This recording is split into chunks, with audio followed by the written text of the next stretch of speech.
Monsieur Alauzet. La parole est maintenant Monsieur Jean-Noël Carpentier pour le groupe 2RDP pour une durée de 5 minutes.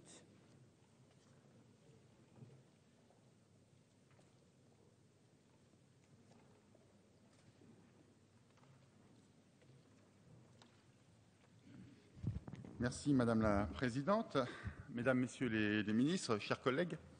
Le projet de loi de finances dont nous discutons depuis plusieurs semaines ne peut évidemment pas ignorer le contexte de crise, ni faire abstraction des politiques conduites depuis 2007. L'héritage est lourd. Tout cela se mesure aussi à la dégradation de nos comptes publics. Et le groupe 2RDP partage l'ambition de faire face à la crise tout en menant une politique sociale et juste. Aussi, dans le cadre spécifique du débat qui nous intéresse aujourd'hui, je partage l'idée de solliciter les collectivités territoriales à l'effort national. Mais je m'inquiète aussi, franchement, d'un assèchement important de leurs ressources. Alors effectivement, le précédent gouvernement avait prévu, Monsieur de Courson, des coupes claires et beaucoup plus importantes et de plus grandes restrictions dans le budget des collectivités territoriales. Mais j'attire tout de même votre attention, Mesdames, Messieurs les ministres, sur les conséquences de la décision de geler les dotations pour la 3e année consécutive, suivie elle-même d'une baisse des concours financiers de l'État de 1,5 milliard d'euros pour les 2 prochaines années. L'Association des maires de France a d'ailleurs exprimé récemment ses craintes à cet égard.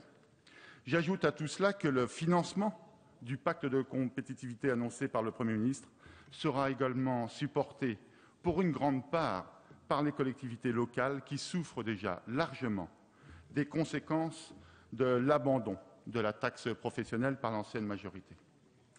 Alors, pour 2013, les dotations seront donc stables et la principale d'entre elles, la DGF, ne permettra pas de nouveau de faire face à la progression mécanique du fameux panier du maire.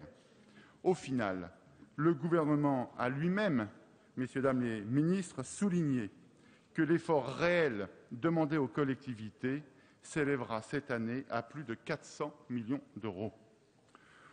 Pour autant, je me félicite des progressions de la DSU, de la DSR.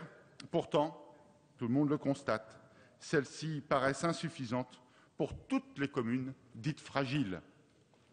D'ailleurs, comme l'a montré la récente actualité autour de l'initiative du maire de Sevran, Stéphane Gatignon, les communes, et notamment celles qui sont les plus pauvres, n'en peuvent plus.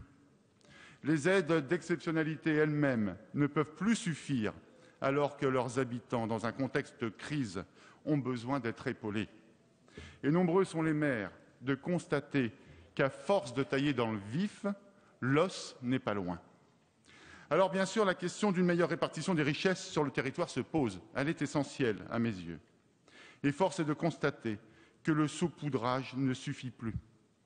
Je rajoute d'ailleurs tout de suite qu'il n'est bien entendu pas question de mettre en concurrence les villes pauvres, les villes très pauvres, avec celles qui le sont un tout petit peu moins.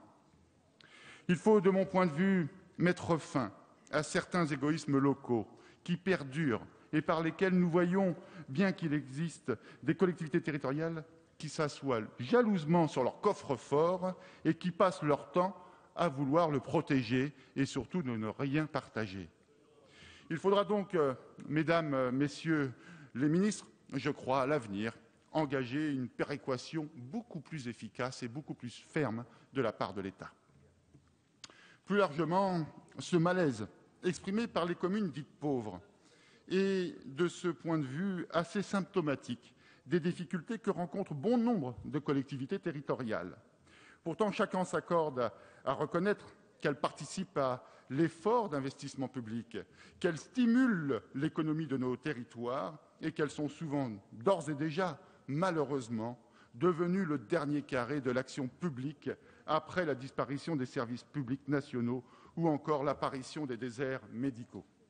Alors, je le reconnais, Mesdames, Messieurs les ministres, maîtriser la dépense publique tout en voulant mener une politique de justice sociale, comme l'ont souhaité nos concitoyens au printemps dernier, n'est pas une tâche aisée. Pour ma part, je suis convaincu qu'il faut engager un vaste chantier pour assurer la pérennité et la spécificité de la démocratie française, qui s'appuie sur le fait communal pour développer un service public efficace et solidaire. Je fonde de ce point de vue beaucoup d'espoir quant aux réformes attendues dans le cadre de l'acte 3 de la décentralisation. C'est donc dans cet état d'esprit que le groupe de RDP sera attentif aux évolutions du texte en fonction des amendements retenus visant à enrichir la solidarité. Pour nous, il y a une certitude, ne pas attendre le budget 2014 et la quasi-faillite de beaucoup de collectivités pour se répéter la main sur le cœur qu'il y a urgence à agir sur le fond. Je vous remercie.